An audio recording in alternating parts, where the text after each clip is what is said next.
you very much. Busy time, very busy time.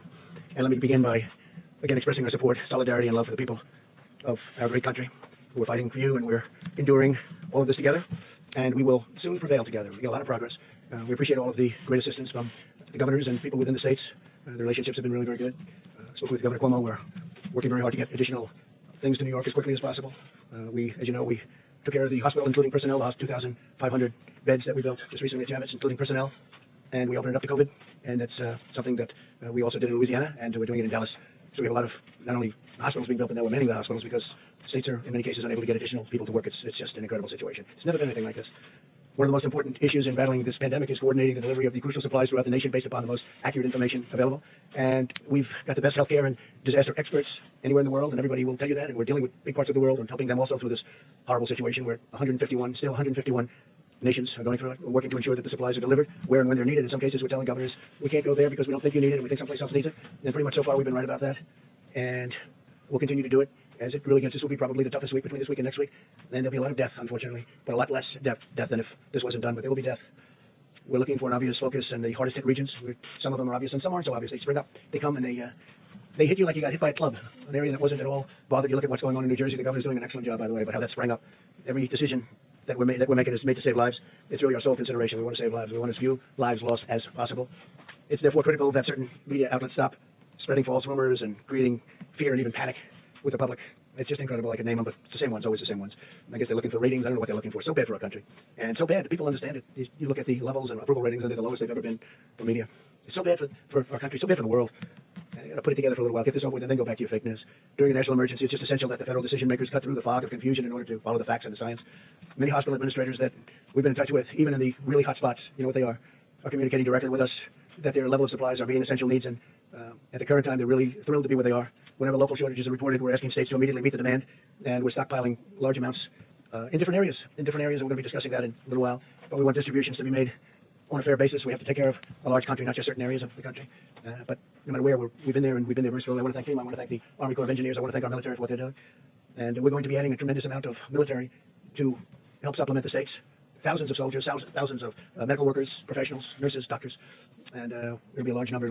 We'll be telling them over the next very short period where they're going. And they're going into war. They're going into a battle that they've never really trained for. Nobody's trained for this. Nobody's seen this. I would say since 1917, which was the greatest of them all. The greatest of this type of battle, probably the greatest of them all, right? 1917. Up to 100 million people were killed. In addition, we're working directly with hospitals and existing suppliers and distributors to ensure that those with the greatest need are prioritized. And that need changes. One day it's one state or one locale, one city, and then all of a sudden they're starting to do well. We had some very good reports coming out of the state of Washington, coming out of various parts of California. So areas that we were getting ready to really hit hard, we can now go to other areas. And it looks like New York is going to be hit very hard. And Louisiana is just amazing the way it just spread up. And everyone's doing a good job, but they're going to be hit hard. Areas in the country that are not experiencing large-scale infections are requesting supplies beyond what their present circumstances require. And we talk to them, and we tell them that we explain it. For the most part, they're good with it. We think we're right. It's very understandable that officials would seek to get the most they can get for their communities. But the fears of the shortages have led to inflated requests. We have some states and areas where they're just asking for far more. We had one state asking for 40,000 ventilators. 40,000. Think of it, 40,000. It's not possible. They won't need that many, and now they're admitting they don't need that many, but we're getting as many as we can to them. Again, nobody's ever seen anything like this in terms of ventilators, in terms of protective equipment and uniforms and outfits, but it makes it more difficult for distributors to prioritize the real need, and they could intentionally, and look, everybody has proper intentions, but they want to make sure they're 100%, and sometimes when they know they don't need it, they want it anyway. It gives them that extra feeling of satisfaction, but we just can't do that. It's not even possible to think about it, and that's why, and we're backup. Remember, we're backup. We're the greatest backup that ever existed for the states, especially when we start getting into the hospital building business and getting into the medical center building business. When you see we built many hospitals, numerous hospitals in some states and medical centers. That's why my administration has been requesting actual usage numbers directly from the states and hospitals to meet their needs, because we want to be ready when the brunt of it comes, which is coming quickly. You see it. You see it as sure as you can see it. And when the brunt of it comes, we want to be ready to hit the area that needs it. We don't want to have spent everything in one area and they don't need it there anywhere near the extent. So let me be extremely clear about one point. We will move heaven and earth to safeguard our great American citizens. We will continue to use every power, every authority, every single resource we've got to keep our people healthy, safe, secure, and to get this thing over with. We want to finish this war. We have to get back to work. We have to open our country again. We have to open our country again. We don't want to be doing this for months and months and months. We're going to open our country again. This country wasn't meant for this. Few were. But we have to open our country again. I just spoke with the commissioners, leaders of, I would say, virtually all of the sports leagues. Rob Manfred, Commissioner of Baseball, Major League Baseball. Roger Goodell, Commissioner of the National Football League. Adam Silver, Commissioner of the National Basketball Association. Derek Bettman, Commissioner of the National Hockey League. Jay Monahan, Commissioner of the PGA Tour. Kathy Engelbert, Commissioner of the Women's National Basketball Association. Dana White, the Ultimate Fighting Championship. Vince McMahon, President of the WWE. Don Garber, Commissioner of Major League Soccer. Steve Phelps, President of NASCAR. Michael Wan, Commissioner of the LPGA. Roger Penske, founder and chairman, Penske Corp, and Drew Fleming, president of the Breeders' Cup, and there were a couple of others on, and these are all the great leaders of sport, and they want to get back. They got to get back. They can't do this. The sports weren't designed for it. The whole concept of our nation wasn't designed for it. We have to get back. We want to get back soon, very soon. For example, and I have to say, we're using the Defense Production Act very powerfully, and sometimes directly, in many cases indirectly, just the threat of it's usually enough. But FEMA and HHS have ordered 180 million, think of that, 180 million, what are 180 million N95 masks? And we're working now with 3M to see whether or not that all works out, but we want them to help our country. And I think it's going to be okay. We're going to soon let you know, but we need the masks. We don't want other people getting it. That's why we're instituting a lot of Defense Production Act. You could call it retaliations because that's what it is. It's a retaliation. If people don't give us what we need for our people, we're going to be very tough, and we've been very tough. Usually we don't have to use it, but we've used it plenty. It's turning out more and more, unfortunately, and it works very well. Our supply chain logistics task force, led by Admiral John Polovchek, who's doing a fantastic job, will ensure they're distributed to the healthcare and critical infrastructure workers in the areas with the most pressing requirements. That's the 60 million masks that we're talking about, and the 180 million N95 masks. 180 million, who ever heard of 180 million masks? And this is an incredible thing. A lot of times we have to stop playing this game. If a governor wants 200 ventilators, and I say, no, we're going to send you 1,000. We think you need more than 200. And then the media meets with the governor, and they say, oh, you got more? Well, it's not enough. The president should have sent more. So he's asking for 200. We give him 1,000. They say, how's the president doing? He should have given more, because that's politics. That's politics. And that's unfortunate, because we can't play that game. And, that's one party doing it. The other party's happy, but they're all really happy because they should have been doing this work themselves for a long period of time. Many of their cupboards were bare. With respect to the ventilators, FEMA and HHS continue to monitor the data on an hourly basis where provided by the states in order to most effectively target the distribution of supplies. We've been asking states to provide us with daily updates on the number of ventilators and their utilization rates, because some states have more ventilators than they need. They don't even like to admit it. They'll admit it when everything's over, but that doesn't help us very much. This data is vitally necessary so that we can ensure ventilators are getting to the right place at the right time. FEMA, HHS, DOD are developing resources within the next 24 hours. They will have a whole different set of criteria. Every day it's different criteria. Every day this horrible, invisible enemy changes course. It changes course. If you were fighting the normal fight, you know what's happening. They hit one, they hit another state, they hit areas that you didn't expect, but we're watching it and we're capturing it. Our goal is to stay several days ahead of the needs in each state, but we can only do that if the cities and states utilize real-time local knowledge to provide timely and precise data about actual usage. So we have to be able to do that. And if a state has ventilators, as an example, that they know they're not going to need, they should give them over, and we should move them with the other ones. We have now 10,000 in our pipeline, and stockpiled, 10,000 plus, and we're moving some into New York. So we're going to need some additional. We're moving some into New York City and state separately, and we're bringing them to the point where they'll need them. I can also report that at my direction, 1,000 military personnel are deploying to New York City to assist where they're needed the most. That's the hottest of all the hotspots. New Jersey's right there. It's right next to it. And I don't know if that's overflow, but New Jersey's a great state. It's a crowded state also, where you have people on top of people. It's always tough, but we're bringing some of the ventilators. We got some from New Jersey just yesterday, and we're going to bring them some more, including doctors. We're getting doctors, nurses, respiratory specialists, and other support workers. These are from the military. We're taking people now out of our military. We've been doing it, but now we're doing it on a larger basis, and I want to thank Secretary of Defense Esper, who will detail some of what we're doing tomorrow and Monday.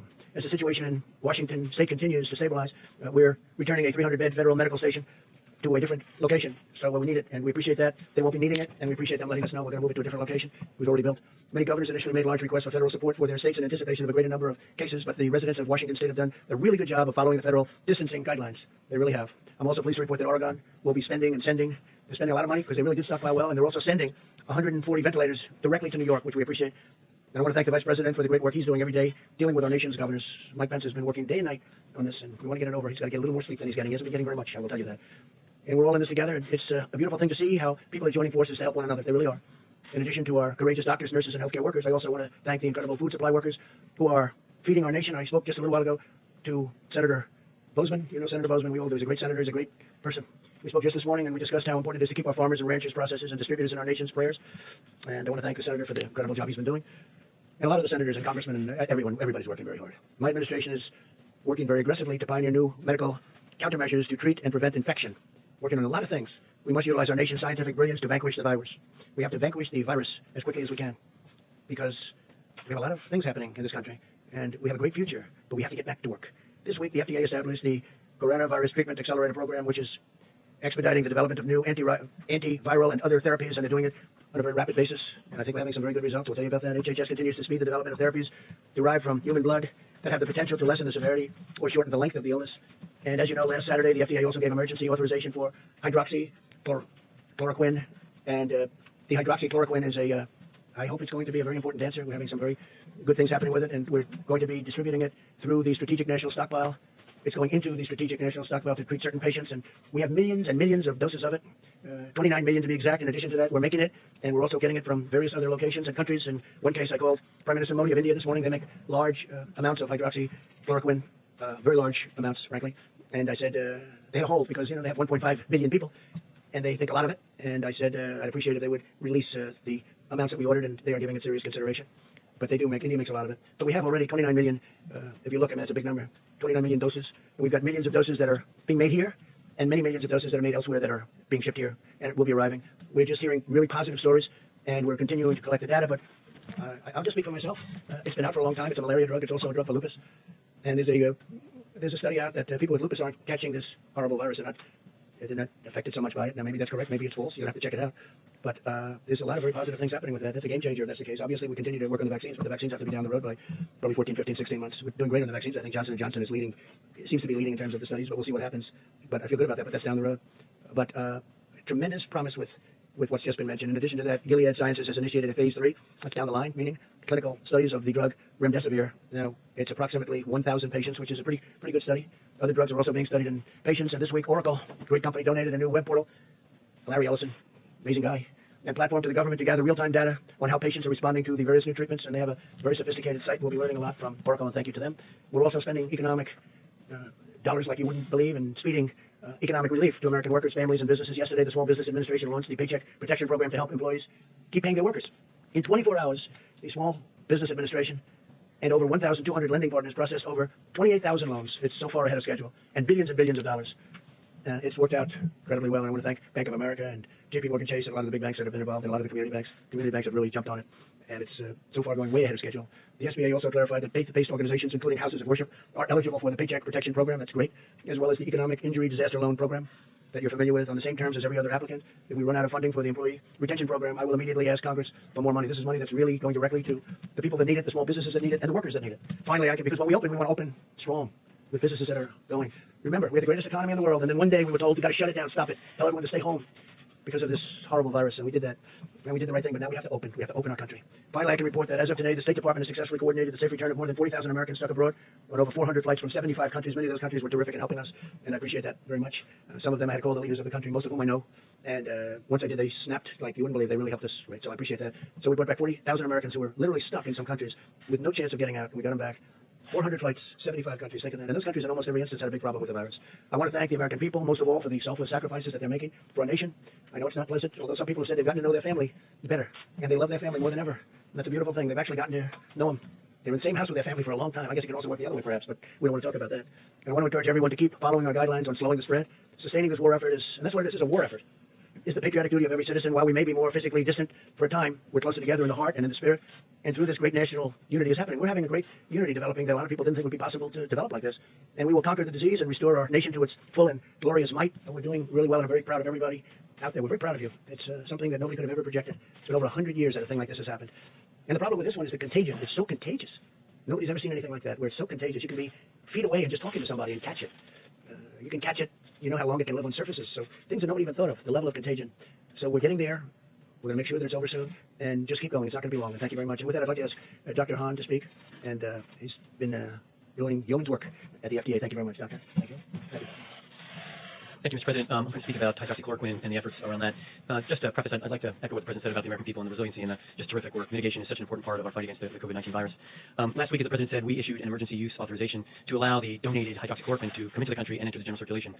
We are prioritizing this drug to come in for clinical trials, also into general use for physicians, because as you know, physicians, based upon their interaction with the patients, their assessment of the risks and benefits, can write a prescription for hydroxychloroquine if they think it's appropriate for the patient. Being a physician, we do this all the time, and that assessment needs to be done between a patient and a doctor. And then the third portion is we wanted to make sure that these drugs are in the circulation, in the supply chain, so that people who have them or need them for the other indications, lupus, rheumatoid arthritis, had them available. So that was the purpose of the emergency use authorization. One other thing I'd like to mention is that we on Friday stood up a formal convalescent plasma program. We have a great deal of enthusiasm for that. There are some reports that this is of benefit to patients in other countries who have had the COVID-19 virus. And what this means is taking plasma from patients who've had the virus and who have recovered, and transferring the immunity, the immunoglobulins, the immunity from that person to someone who's sick.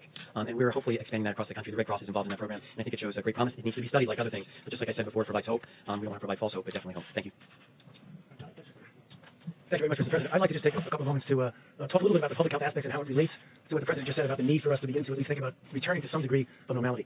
And that has to do with what's going to be happening as we end this week and we go into next week. You will be seeing, and we should not be surprised because the kinetics of how this virus works, is that we're going to be seeing that there are going to be deaths that are going to continue to go up. But as I mentioned to this group and to the general public multiple times, there really is a cascading of events where you have new cases, hospitalizations, intensive care, and deaths. So at the same time that we may be seeing an increase in deaths, we want to focus on the effect of mitigation is really the number of new cases. And that's what we're going to be thinking about and looking about. So we're going to pay close attention to that, and hopefully the kinds of mitigations that we're talking about are going to have the impact to allow us to begin to think about maybe changing a bit. So the question arises, is the mitigation working?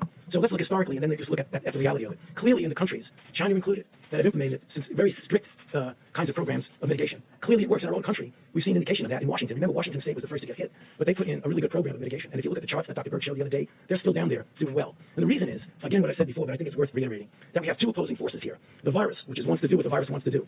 Viruses transmit from people to people. When people are separated from each other, the virus does not transmit. It doesn't go anywhere. And that's the reason why something as simple as the physical separation, because if you look at the Vice President's chart that he shows all the time here from this podium, every aspect of that ending the COVID outbreak in 30 days has some aspect of it, of physical separation, whether that's avoiding crowds, whether that's staying 6 feet away from people, whether that's doing teleworking, all of it does that. That's our most important tool. We'll be talking about vaccines and drugs and things like that that will mitigate later. But this is what we really have to do. And I want to actually just plead, as I do multiple times from here, to the American public. You know, as sobering and as difficult as this is, what we are doing is making a difference. So we really need to continue to do that. I must tell you, I was just mentioning to the Vice President as we came in, last night when I wasn't here, I went out with my wife and actually did a little power walking down Massachusetts Avenue, for those who live in Washington know what I'm talking about. And we passed a couple of restaurants where people were getting takeout food. The restaurants were closed to people going in, but they were open to takeout. And I saw something that absolutely made me feel really, really good. They were separating themselves by at least 6 feet. In fact, some of the restaurants had little things on the floor that said, stand here and then stand there. And I think if we as a nation pull together to do that, hopefully when we keep coming back here at these press conferences, we'll be able to show you that that curve that we keep talking about is going in the right direction. I'll be happy to answer questions later. Thank you. Okay, please. You said earlier that the virus is springing up in areas you did not expect. Yesterday you said some states in the country are not in jeopardy. The fact that this is unpredictable, isn't that an argument for every state to have one of these? I don't think so. Look, there are some states that are great distance, natural distance, big land, few people, and they're in very good shape. And if there is a case, they can quarantine that person, or that person will be separated, will be brought to a hospital, secure area. So you do have different cases as opposed to in New York or Los Angeles. Los Angeles is doing incredibly well, by the way. But areas where you have lots of people tied together is a big difference. So no, there are many different cases. Please. You mentioned military off the top. So 1,000 troops going to New York, and are we expecting other mass deployments around the country? And is it just Army? No, not mass. Many of the places are really in great shape. They really have done a fantastic job. And we may add to the 1,000, but New York will be getting about 1,000 military people, nurses, doctors, lots of other people, because that's what they need. And that's medical, medical military. Please. So you tweeted earlier today that you liked the idea of the second coronavirus task force was focused on reopening the economy. So I was wondering if you were planning to go forward with that. Getting a group of people, and we have to open our country. You know, I had an expression, the cure can't be worse than the problem itself, right? I started by saying that. And I continue to say it. The cure cannot be worse than the problem itself. We've got to get our country open. Reopening. Can you talk about your call with the sport commissioner? Did you say you want to see people back, fans back in arenas? Absolutely. I want fans back in the arenas. I think it's whenever we're ready. I mean, as soon as we can, obviously.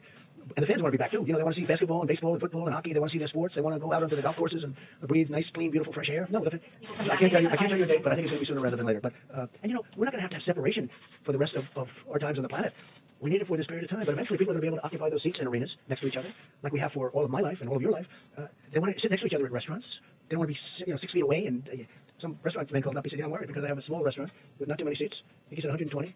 And he said, if I practice what this is, I'm down to 30 seats. I can't make it. I said, don't worry about it. That's for a short period of time. You'll be back to your number of seats. We can't do that. Otherwise, you're making everything. That means your stadium is half the size of what it was a month ago. No. They're going to be close together, but they're going to be breathing air that's not infected. That's not going to kill people. Please. If you're not committing to tax stadiums by August, what are you doing? I'm not committing to it. I'm not committing to it. We're going to see where we are. That'd be great if we could. But we're going to be back to good health soon, in my opinion. We're making a lot of progress. And we're making progress because, as Tony told the story about the restaurant, about how they were separated sort of automatically, people are doing that. People are doing that. They're staying in their homes. They don't want to go out. They're doing what they know is the right thing to do. It's not very complicated. In many ways, it's a very beautiful thing to see. Yeah. We have no contingency plan. We're having the convention at the end of August, and we think by the end of August we'll be in good shape. We have no contingency. You know, it's going to be in North Carolina, as you know, Charlotte, and I think we're going to have a great convention. I noticed, I think we had an opponent, but I almost didn't know who it was. He got 0.00001% of the vote, but I heard he dropped out 3 or 4 weeks ago. I'm not sure. Maybe you could tell me. That's the kind of opponent I had.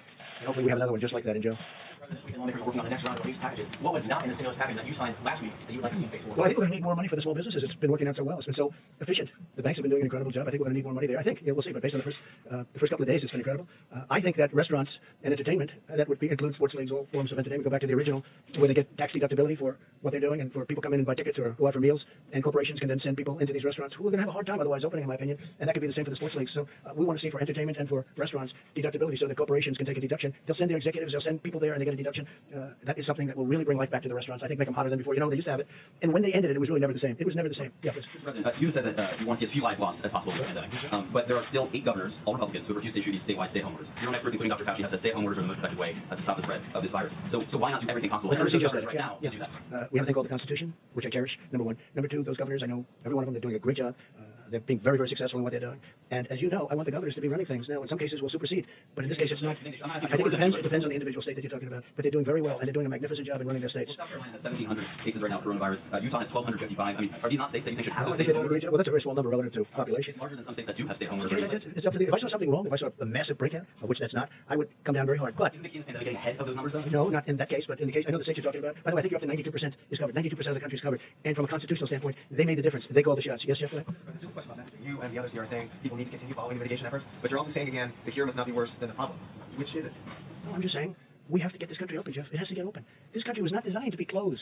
So we have the greatest we've ever had, and then we're paying people to stay home? Well, think of it. We're paying people not to go to work. How about that? How does that play? And they want to go to work, by the way. They don't want money. This country is great. But we're paying people. We have to get back to work. That's what I'm saying. Go ahead, please. Topic.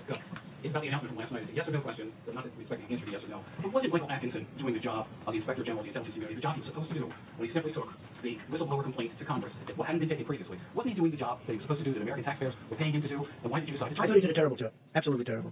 He took a whistleblower report, which turned out to be a fake report. It was fake. It was totally wrong. It was about my conversation with the president of Ukraine.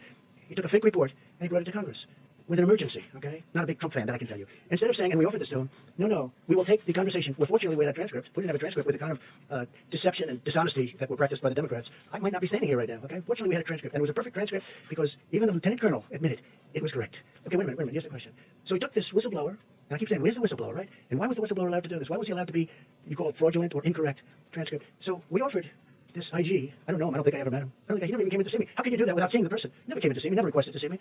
He took this terrible, inaccurate whistleblower report, right? And he brought it to Congress. We offered to have him see my exact conversation. It was all about the conversation, by the way. That was the whole thing. It was about the conversation, right?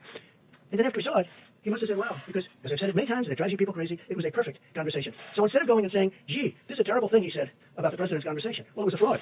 I didn't say that. And by the way, you have the whistleblower, where's the informer, right? And here's another question. Remember before I gave the transcript, in other words, before I revealed the real conversation, where's the second whistleblower? Remember the second whistleblower? Wait. There's going to be a second whistleblower. But after I gave the conversation, he just went away. He miraculously went away. Where's the informer? Because there was going to be this informer. Maybe Schiff was the informer. You ever think of that? He's a corrupt guy. He's a corrupt politician. So listen, I said this. Where's the informer? Remember, the informer was coming forward. But I gave. Because he did one thing that surprised everybody. This gentleman right here said, boy, that was a shocker. I revealed the conversation. I got approval from Ukraine because I didn't want to do it without their approval. And they said, absolutely, you did nothing wrong. By the way, President of Ukraine, foreign minister said, he did nothing wrong. And over that, with 196 to nothing vote by the Republicans, not one dissenting Republican vote, dishonest Democrats impeached a president of the United States. That man is a disgrace to IGs. All right, let's go next, please. He's a total disgrace. Did you run by your decision to dismiss the Inspector General by Okay, Senator? we'll get off this because people want to talk about what we're talking about, but let me just say something. That's my decision. I have the absolute right. Even the fake news last night said he has the absolute right to do it. But ask him, why didn't you go and see the actual conversation? There was no rush. He said, oh, we have to rush it. He even said it was politically biased. He actually said that. The report could have been, you know who the whistleblower is, and so do you, and so does everybody in this room, and so do I. Everybody knows, but they give this whistleblower a status that he doesn't deserve. He's a fake whistleblower. And frankly, somebody ought to sue his ass off. All right, it's enough of the whistleblower. Go ahead, please. Governor New York today said that he is still desperate for ventilators and that he has accepted 1,000 of them for the Chinese government. Are you concerned What he didn't say is, okay, let me tell you what he didn't say. Two very good friends of mine brought him those ventilators, right? Two very good friends of mine, they brought him. If you'd like the name, I'll give you the name. No, but the governor didn't mention that. It came through the Chinese, the country of China. But they were given by two friends of mine. But he didn't tell you that. Now, the governor also, you'll see when you read the letter, the governor also asked for 40,000. He wanted 40,000 ventilators. Now, the governor, as you know, had a chance to get 16,000 a few years ago. He decided not to get that. The state of New York has asked for help. I've given him 4 hospitals, 4 medical centers. Then I gave him an additional hospital. Then I gave him military people to operate the hospital. They were not supposed to be COVID hospitals. The ship is not. Interesting thing happened with the ship. People aren't in accidents because there's nobody driving. There's nobody taking motorcycle rides down the West Side Highway at 100 miles an hour. People are away. So people aren't being injured. Now they're asking whether or not we can open up the ship for COVID. We have given the governor of New York more than anybody has ever been given in a long time. I was going to say in history, but in a long time. And I think he's happy. But I think that, because I watched what he said today, and it was fine. I wouldn't say gracious. It wasn't gracious. It was okay. I must tell you, Gavin Newsom has been gracious. Los Angeles, California, the job we've done, and all of Why California. does that matter if you're gracious or not gracious? It doesn't matter. It doesn't matter. But I think when we've given as much as we've given to New York, somebody should say, no, I'll tell you, it's been very nice. Mayor de Blasio has been very nice. He understands what we've given him. We brought him some more ventilators, too, yesterday. But nobody has been given like New York. And I know he appreciates it. He just can't quite get the words out, but that's okay. But when you said that you need 40,000... Please, go ahead. Come back to Dr. Fauci's comments on... Which one? Dr. Fauci's comments on mitigation. On the reproductive value of the virus, the WHO had it at, I think, 2 to 2.6. Others had it a percentage point or 2 higher. Do you have a new number now based on those mitigation techniques? How can we actually bring it down? Well, I think maybe you should answer that, right? Dr. Burks, please. Yeah, sure.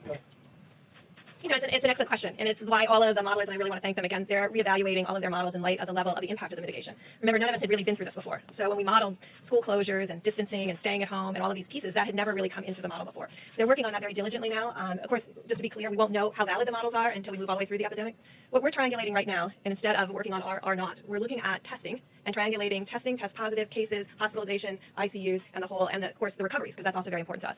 I think it's very important that the American people know that there are equal number of states with less than 5% positive despite high levels of testing. So there are states that are mitigating and making this work. There are also the states that you know of, the 18 states that have the larger outbreaks, and we're watching them very carefully, triangulating for them all of the information to ensure that clients who come to the hospital are cared for. And then there's states in the middle that we're trying to figure out, are they changing or not? Each of those states and each of those epidemics within those states may have a different R value. And that is what we're trying to figure out, and it's very variable on each of these factors. But the bottom line is, and I think going into this weekend is really important for the American people to know this, Spain and Italy are moving through this.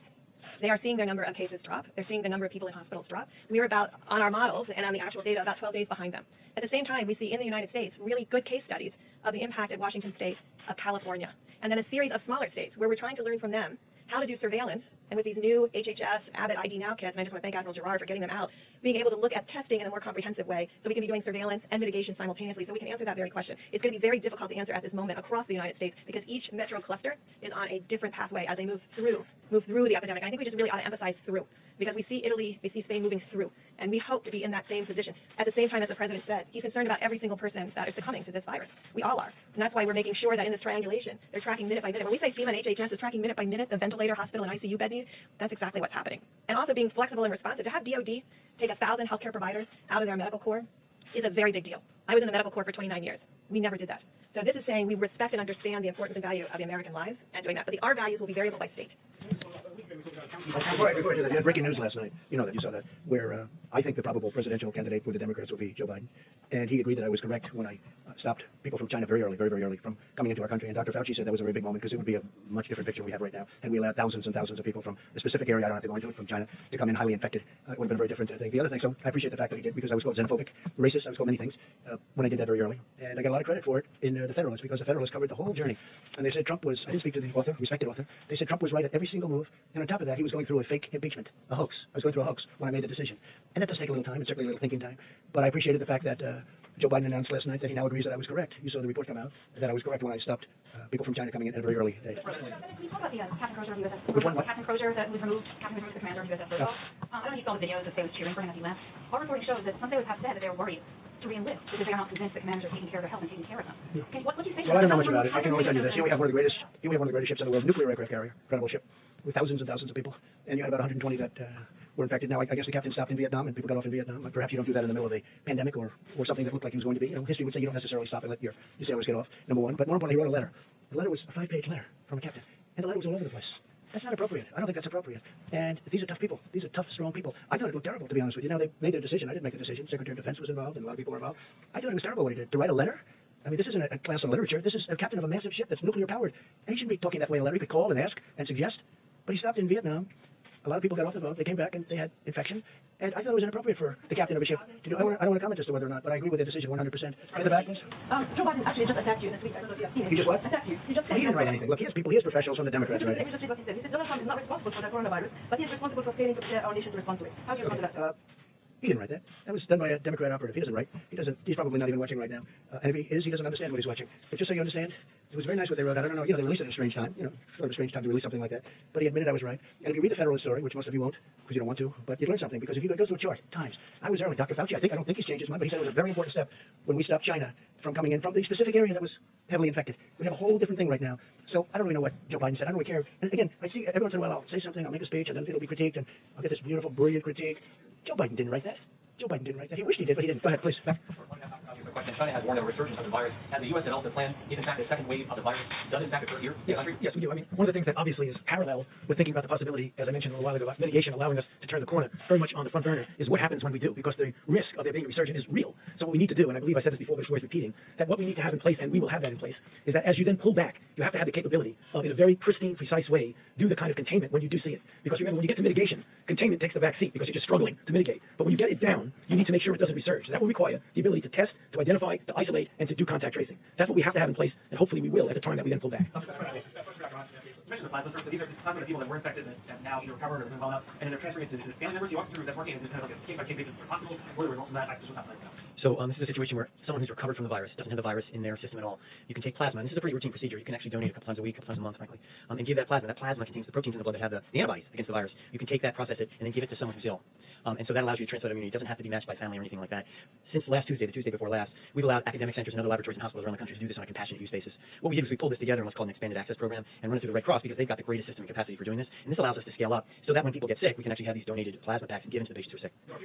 Donating plasma, obviously we don't know how to recover, what should people be doing? So we started with the Red Cross in this program. We made an announcement yesterday. We are planning to actually scale that up, and we'll have more information this week because we want to make sure we have the systems in place. It's a super question.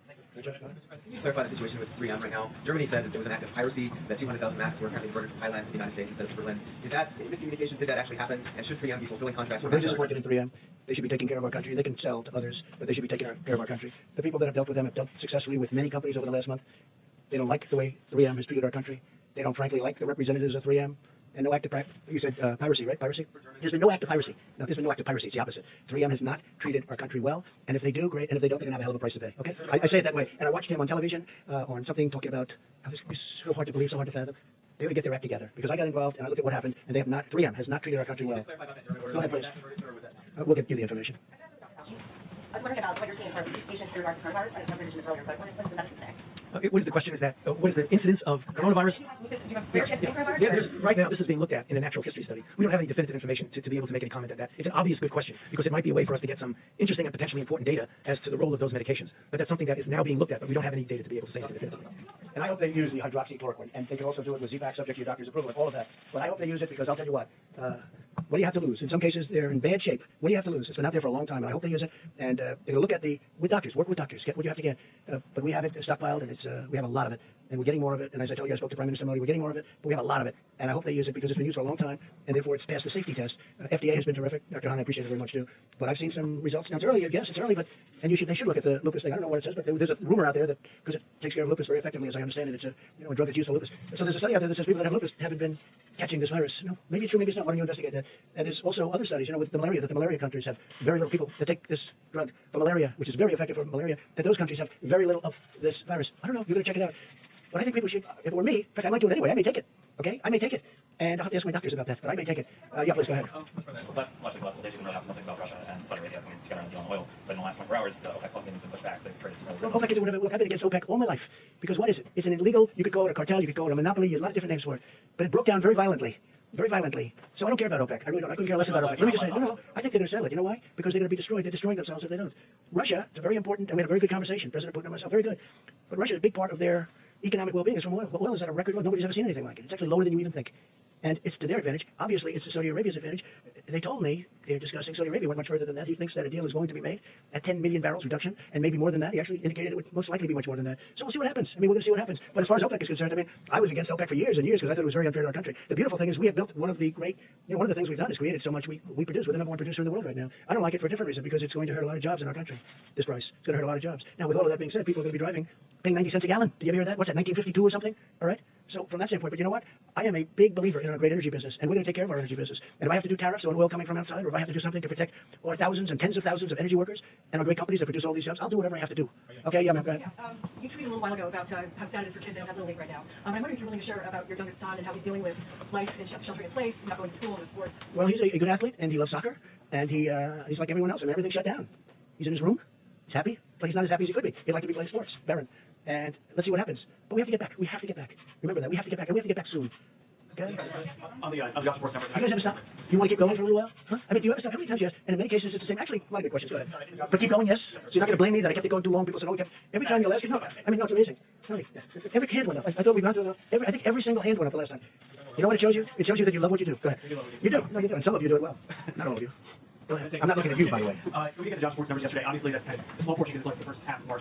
Was there anything in there that was any sign of optimism? Obviously, we all know the numbers are down retail. Was there anything you said, okay, maybe with the virus we will see some sort of decking? Look, the job numbers are what they are. We asked everybody to go home, don't work.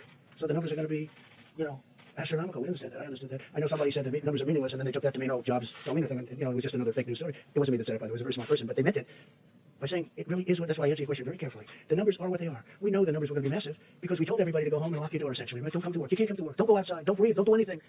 We got to open up our country. But I know that it's coming back, and in my opinion, it will come back very strong. There's a tremendous energy. There's a tremendous demand. And some good things have happened. I mean, I don't know, there's one habit that, as you know, most of you, a lot of you have covered me a long time before I did this. I was never a big believer in shaking hands. But I decided if you don't shake hands, you're not going to be winning a lot of contests. Right now, I'm not sure you have to shake hands anymore. A couple of people have told me, Debbie, you told me, that if we didn't shake hands, the incidence of flu. Flu's a big deal also. And that flu might be cut down in half. Who knew that shaking hands was such a bad thing? I felt it. I always felt it. And, I was never to a point where I can't shake somebody's hand. I knew people like that too, but there were too many of them. But when I ran for office, all of a sudden I'm shaking hundreds of hands. And if I don't, I wouldn't be standing here. But I think that's a custom that maybe people don't have to. We have to get close together. We have to sit together in the stadiums. We have to sit next to each other. And all that stuff's going to happen. But I think the concept of shaking hands maybe is something that's going to be a little bit from the past. Let's see what happens. Maybe they'll go right back to shaking hands. Is there anything you want people to do to show their support? Especially we have two doctors up there to show their support for the medical community. Is there something that we see people clapping when nurses leave? Well, we see a lot of that. You might say something. I've seen such support. I saw this morning where everyone's they're clapping for fire department, they're clapping for police, but they are really go. These people are what? They're like they're like warriors, Mike. They're like warriors. They were going into Elmhurst Hospital, which has been tragic, right near where I grew up, in Queens. Going in, and the people in buildings are going. I mean, they're the rock stars. They're warriors. Nurses, doctors, first responders. What they're going through, and they don't even know what's going to happen. I mean, they go in. And by the way, even if they have great equipment, they're catching it. Great equipment. They have good equipment, they catch it. They catch it with good, with bad. It is evil. But don't you want to say something? Mike, you may say something about that. Yeah, I'm glad you brought up that question because I don't think people can really fully appreciate the extraordinary effort of these people. I mean, it's amazing. I did all of my medical training in New York City in a big, busy New York City hospital at a time when it was just what you normally see in a hospital. I came to NIH and I spent about 5 to 8 years in the very early years of the AIDS epidemic, which was just the darkest years of my life because almost every single one of my patients died. And yet, as we knew epidemiologically, that there was very little risk. There was a small risk, but very little risk of getting infected from a patient. To see now what these brave warriors are doing in the hospitals, not only giving life-saving treatment to people, but every single day putting themselves at risk for themselves and their family. I just think that the American public owe a phenomenal debt of gratitude for these people. And they should just salute them in every way you can. When we were at war, and at the height of the war in Afghanistan and Iraq, when you're at an airport and you see somebody with a uniform come by, everybody would do that. I think that's what we should do when we see healthcare workers, just applaud them. Pretty much what's happening, Mike. Please. The stories are incredibly moving about what healthcare workers are doing every day. It's not just that they're going back into the hospital in places like New York and New Jersey, earlier than that in Washington State and California where this first began. It's not just that they're providing care to people, but because of the nature of how contagious the coronavirus is, they're also supplementing for family. I mean, that's what gets to me. When I hear the stories that, understandably, in nursing homes and in hospitals, they're restricting visitors, then they should, to prevent the spread of the virus to be brought into the hospital or to be brought out. And so to hear the stories of healthcare workers who are holding up an iPhone while someone who's critically ill with the coronavirus may well be saying their last goodbyes to their family, and then to be there in those moments. I mean, our healthcare workers they're not just doctors and nurses today, they're supplementing for family, for people all across the country. And I just think, tomorrow's Palm Sunday, it's Holy Week in the great Christian tradition, and I have people ask me from time to time, send me an email or on the many conference calls we have, they said, what can we be praying about? And my first thought is with the families who have lost loved ones and the patients who are struggling with coronavirus. But during this very special week, I just encourage people to pray for our healthcare workers. Pray for them and their families. They are really the hands and feet every day, not just of healthcare, but of the heart of the American people. And we are all grateful for them every hour of the day. And think also about the Army Corps of Engineers. That's a little different, depending on where they are or where they're working. But the Army Corps of Engineers throwing up a hospital in New York City, 2,500 beds in 3 days. I mean, think of that. And FEMA, what they're doing. And the National Guard is now delivering for the states because the states were unable to we drop it at a big warehouse where we're told to drop it. And some of the states were unable to bring it from the warehouse to the site. So we got the National Guard to become a delivery service, if you can believe it, and they would bring it. And some of those sites were dangerous sites. They were very dangerous sites. Think of that. It's been amazing. It's been amazing. I just think I've never seen anything like it. I'm so proud of this country. And really, it's a world problem. And some countries in the world are just handling it so well. Again, I keep saying it's 151. That was as of 2-3 days ago. It's probably more. Some people said they didn't know there were that many countries. That's how big this is. And Mike said something else. So, yeah, Palm Sunday, tomorrow. Think of it. We're not going to churches on Palm Sunday. But think of next Sunday, Easter. And I brought it up before. I said, maybe we could allow special for churches. Maybe we could talk about it. Maybe we could allow them with great separation outside on Easter Sunday. I don't know, something we should talk about. But somebody did say that, well, then you're sort of opening it up to that little, do we want to take a chance of doing that when we've been doing so well? But Easter Sunday, Palm Sunday, I'm going to be watching tomorrow, live from Riverside, California, great church. But I'm going to be watching on a computer, right, on a laptop. I think on Easter, maybe I'll be watching from a laptop as opposed. So how sad is it that we have Easter Palm and Easter Sunday, and people are watching on laptops and computers? It's sad. But the job that this whole country has done is amazing. But I'll say this, our medical professionals, what they've done, because they walk into those hospitals, you see them putting on their gear, they're putting in orders, they're walking through the front doors, and some of those people are going to die. They're going to die. It's like incredible. And we can say what we want, Donnie and Deb, about young and medium-aged, and plenty of those people dying too. It generally hits the older people where they have problems. It hits young people too, and it hits middle-aged people too. But these people are walking into the hospitals, and I watch. I think it's incredible. And they're putting their outfit, they're getting it, and they're going in. It's like a war. Again, there's never been anything so contagious as this. In 1917, it was vicious if you got it, but it wasn't contagious like this. Now, in 1917, had they had the internet and all the means of communication, they could have practiced distancing. By the time people started thinking in those terms, they lost, I guess, 75 to 100 million people. So that's modern. It's a modern day great thing that happened. Please. What extent do you think that you can use antibody tests to determine who can go back to work and how? Well, I don't know. I'd rather leave that to the doctor. Doctor, do you have an answer to that? We think it'll be a tool to help us get people back to work. It'll be additional information because, as you know, if you have an antibody, that means you're exposed and have recovered from it. That with the information about diagnosis should help. But how quickly can you scale up this testing to determine on a large scale how many people can go back to work and having safety first? So as you know, a couple weeks ago, we provided a great deal of regulatory flexibility around this. A lot of great developers have been working on this. Dr. Burke's put a call out to the academic labs around the country to do this, and we've been working very closely with a number of manufacturers. So we think that it can be scaled up relatively quickly. Mr. President, a question for Dr. Fauci. In a recent interview, you had said that you knew the 15-day guidance would not be enough. I wanted to ask your confidence level about the 30-day guidance and whether it will be enough. You know, it's tough to talk about levels of confidence, but I can tell you one thing that I feel strongly, that if we do in a very proactive way what I said in my opening comments, and people literally across the country as a baseline have that physical separation, and as we mentioned up here, there'll be varying degrees of that depending upon whether you're in New York City or you're in a place that's less, but every place, everybody should be doing some degree of this physical separation. If we do that, again, I have confidence that what we will see is the turning around the curve. Whether or not it'll be all the way down where we want, it's impossible to say. I would be foolish to say that. But the one thing I am confident in, so let's take this to the bank, that mitigation works. So it does. We've seen it in other countries. We've seen it in our own country. And that's the reason why I keep coming up at every chance I get to plead with the American people to please take a look at those guidelines that the Vice President keeps putting up with his chart. Because every single one of those points has something to do with physical separation. And mitigation does work. But again, we're not going to destroy our country. We have to get back. Because, you know, at a certain point, you'll lose more people this way to all of the problems caused than you will with what we're doing right now. What we're doing right now, I think it's going to be very successful. But you know what? I don't know. We have a big decision to make at a certain point. Okay? We have a big decision to make. We went this extra period of time. But I said it from the beginning, the cure cannot be worse than the problem itself. And we cannot let that happen. We have an incredible country. We were having the greatest period in our country's history from an economic standpoint in many other ways. We cannot let this continue. So at a certain point, some hard decisions are going to have to be made. Mr. President, ventilator manufacturers are doubling, tripling, and quadrupling their production in some cases. That's true. And yet medical experts and some of these manufacturers are predicting that there will still be shortages of tens of thousands of ventilators. Is it time for you to level with the American public that there likely will be shortages of ventilators in some cases? Could be. I mean, it could be you have shortages, and it could also be that you have some that have way overestimated the number of ventilators they need. We think that we have a good amount ready to move. I mean, literally, like an army. They're ready to move to any hotspot. But some of the ones that you're talking about, always a nasty question from CNN, but some of the ones, because I think that, frankly, because you know what, you've asked that question about 10 times over the course of about a month. Look, we're mobilized and ready to go. We have a lot of ventilators ready to go, and if we had given them all out, you would be overstocked in many areas. What we're doing is we have a very good plan to take from some areas, even though we have the 10, or almost the 10,000, we're also taking from areas that won't be as badly hit as today we think they will be. There will be some areas hit harder than we think, and there's nothing that Deborah or Tony or any of these professionals can do about it. This thing moves in a lot of ways. But what we're going to do is we are going to have, and you look at us compared to a lot of other countries, we're in much better shape. But these professionals have done an amazing job. Now, over the next week, and 2 weeks, it's going to be a very, very deadly period, unfortunately. But we're going to make it so that we lose as few lives as possible. And I think we're going to be successful. I think we already are successful in that regard. When you look at that graph, and you see all of the bumps, if you want to call it, at a very low level, and you see a couple at a higher level, they were tough. But you see all of those levels. You know, when you look at, when you hear about Italy, and then you hear about France, and then you know, what we have is we have many Italy's all over. They're like countries. California is a country. New York is a country. If you look at them from the standpoint of what we're talking about, we have many, like, country spots. Some are hot spots. And there's nothing we're going to do about it. One of the biggest surprises is Louisiana, because it started off so good, and then all of a sudden it shot up like a rocket. But we're going to try and have ventilators wherever we possibly can. Jeff, go ahead. Urgently after some of these companies to ramp up production as fast as possible, it still won't be enough. Well, New York wanted 40,000 ventilators. Okay, 40,000. Think of what 40,000 is. It's like cars. It's a big project. It's an expensive product. I mean, some of them are $50,000 a piece. I saw one the other day, 55,000. That was before they started playing the games with supply and demand. Okay, some are very, very, you call them luxury. Some are not. But frankly, these are very expensive products. These are very high-tech projects and they take a period of time. We have thousands of them being built right now. Some will be ready, and we're going to have extra, and we'll keep them at hospitals. But a lot of hospitals, a lot of states had the chance of getting ventilators, and they turned those ventilators down so they could spend the money on something else. And in a way, I understand that, because who thinks a thing like this? It's not a knock. If I'm told, like perhaps New York, you can spend $1 billion on ventilators and get 16,000 or a massive number of ventilators that they've been over the years, or you can build a new bridge or road or something. I mean, I understand how that works. I'm not blaming anybody. I'm just saying a lot of the states had chances of stockpiling a lot of ventilators. They didn't do it, and I think we're doing a very good job in helping them out. Please, yeah. That's a very fair question. I understand that question very well. Yeah. Follow on what you and the others have been saying today about it being a deadly week or two coming. Can you give us a sense of, perhaps, Dr. Burks, of what that means numerically? I'd like to ask also, I'd like to say, we know pretty much the line of attack. We know the numbers are the numbers. They seem to be checking out, unfortunately, or in some cases, they're on the low side, which we're very happy. We want to keep them on the very low side, and that's where we're headed. And I think that's maybe where we're headed. But I'd like to ask maybe you and Tony, where is the week or the number of days of greatest attack? What will be our worst day, if that's possible to determine? I think that's what you're asking, right? And how many deaths exactly are you expecting? So as you can look in the places that are the most difficult hit right now, the Detroit area, the New York area, the Louisiana area, and we are doing it by the counties in those states, because there are, mostly it's metro areas and the bedroom communities around those metro areas, because people went to work and got exposed and came home and exposed others. If you look out in New York now, you see that it's in Long Island, and it's out in Suffolk County and Nassau County. All of those counties, Wayne and Oakland, they're all on the upside of their curve of mortality.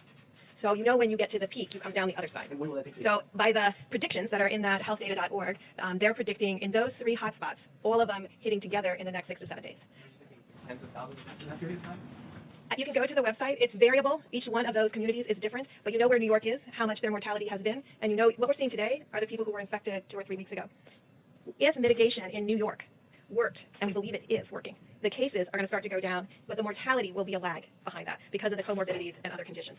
So that's why all of the predictions are that this next week, and I think we said this last Sunday when we talked about the charts, and it's difficult to do, and we try to prepare the American people to understand that you have to, as much as you go up, you have to come down the other side, because coming down is a reflection of the cases that were coming in before. I'd rather not say a number, but the numbers are available if you go to the website. And you can see that there's several hundreds per day in New York. And I think Governor Cuomo has talked about that increasing still into the 500, 600, 700 range a day. So, that's very concerning to us. We, again, applaud the healthcare workers who are doing every single thing humanly possible to save more lives. And we are ensuring on a ventilator by ventilator, day by day, to get them there so that we can say and we can be there when they need it. Because we are supposed to be that group that comes in after all other resources are exhausted. And we really applaud what Oregon did. And we really applaud what the governor is doing about moving between the states, between the different counties, to bring them to New York. Because that's what's needed today. A different place will be needed tomorrow. You mentioned, to follow up on something I apparently said yesterday, that you had some concerns about Pennsylvania, Colorado, and Washington, D.C. Could you expand on that? We're watching them because they are starting to go on the upside of the curve. We're hoping and believing that if people mitigate strongly the work that they did over the last 2 weeks, will blunt that curve, and they won't have the same upward slope and peak that New York, New Jersey, Connecticut, and part of Rhode Island are having. So this is a very important, the next 2 weeks are extraordinarily important, and that's why I think you've heard from Dr. Fauci, from myself, from the president and the vice president, that this is the moment to do everything that you can on the presidential guidelines. This is the moment to not be going to the grocery store, not going to the pharmacy, but doing everything you can to keep your family and your friends safe. And that means everybody doing the 6 feet distancing, washing your hands. So, ditto to everything that Dr. Burke said, but also to emphasize why it's so important to do that, because we're looking at 3 or 4 really key hotspots that are still going up. It's absolutely essential that the ones that are down at that lower level that Dr. Burke showed the other day, those communities where they're still going up, we've got to make sure we don't have multiple waves of peaks. That's going to be the answer to the question of when we can start pulling back. Because if you keep having multiple peaks and different waves, that's going to make it very difficult. We put your foot on exactly what I said just before, and I keep repeating. Just make sure everybody does at least the minimal amount of that physical separation, because the virus has no place to go if you're physically separated. And one of the reasons that I keep talking about hydroxychloroquine is that the question that nobody ever asks, and the question that I most hate the answer to, is what happens if you do have a ventilator? What are your chances? And I just hope that hydroxychloroquine wins, coupled with perhaps the Z-Pack, as we call it, dependent totally on your doctors and the doctors there. Because you know the answer to that question. If you do have the ventilator, you know the answer to that question. And I hate giving the answer. So I don't want to get them there. I don't want to get them there. There's a possibility, And I say it. What do you have to lose? I'll say it again. What do you have to lose? Take it. I really think they should take it. But it's their choice. And it's their doctor's choice or the doctors in the hospital. But hydroxychloroquine, try it if you like. The other thing, if you have a heart condition, I understand. Probably you stay away from the Z-Pack. But that's an antibiotic. It can clean out the lungs. The lungs are a point of attack for this horrible virus. But when you have a ventilator, don't ask the answer because I hate it. If you have it and it's working beautifully, I don't like the answer because it's not a very high percentage. So I want to keep them out of ventilators. I want to keep them, if this drug works, it will be not a game changer because that's not a nice enough term. It will be wonderful. It'll be so beautiful. It'll be a gift from heaven, and it works. Because when people go into those ventilators, you know the answers, I know the answers, and I'm glad you don't write about it. Mike, please. Well, you've heard from the experts what our task force has heard. It's going to be a difficult week for the American people. You will see testing increase around the country, and so cases are going to continue to rise across America. And before I give a few facts relevant to an earlier question about ventilators, let me add my voice to what the President just said and what all the physicians who've spoken have said. Even though we see the losses rising in the days ahead, do not be discouraged, because there's evidence across the country that Americans have been putting the social distancing and mitigation into practice, and it is making a difference. We are seeing it in the new cases that are being reported. Because remember, families experience loss up to this day and in the next week, have a loved one who contracted the coronavirus, in most cases more than 2 weeks ago. In many cases before social distancing and mitigation efforts were put into effect. And so we want to encourage you, believe in the President's coronavirus guidelines for America. Go to coronavirus.gov, print them off again, put them on the refrigerator, and remind yourself to put them into practice.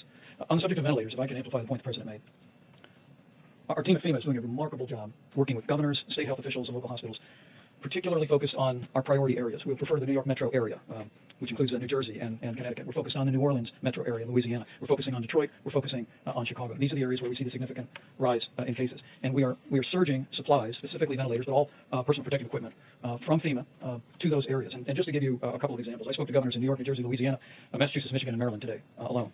And in those cases, Governor Cuomo is actually assessing all of the available ventilators. We've sent 4,400 ventilators already to New York. As has already been referenced, they're going to receive a shipment of over 1,000 from overseas. And allow me to say, as I told her personally today, the governor of Oregon, Governor Kate Brown, her unilateral decision to send 140 ventilators, because they felt Oregon today is in a place where they can give those ventilators to New York, to me was in the very highest American tradition of loving your neighbor. And when I talked to Governor Cuomo, Mr. President, he actually told me they never asked Oregon for the ventilators. And Governor Brown hadn't even called him to tell him that she was doing that.